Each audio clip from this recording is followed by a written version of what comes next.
بسم اللہ الرحمن الرحیم۔ السلام علیکم۔ قافلہ ابھی شہر سے تھوڑا پیچھے تھا کہ موسلا دھار بارش شروع ہو گئی۔ اونٹوں پر لدا ہوا سامان تجارت جو کہ کھجوروں اور اناج پر مشتمل تھا بھیگنے لگا۔ بارش سے محفوظ جگہ پر پہنچتے پہنچتے آدھا مال بھیگ چکا تھا۔ منڈی میں پہنچ کر تاجروں نے مال اتارنا شروع کیا۔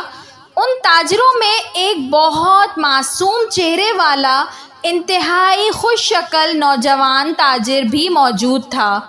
اس نوجوان تاجر نے جب اپنا مال اتارا تو اس کو 2 حصوں میں تقسیم کر دیا۔ خشک کھجوریں اور خشک اناج ایک طرف رکھ دیا اور بھیگی کھجوریں اور اناج علیحدہ کر کے رکھ دیا۔ جب خرید و فروخت شروع ہوئی تو نوجوان تاجر کے پاس جو خریدار آتا وہ اسے بھیگے مال کا بھاؤ کم بتاتے جبکہ خشک مال کا بھاؤ پورا بتاتے۔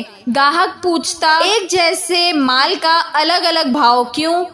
تو وہ بتاتے کہ مال بھیگنے سے اس کا وزن زیادہ ہو گیا ہے، خشک ہونے کے بعد وزن کم ہو جائے گا۔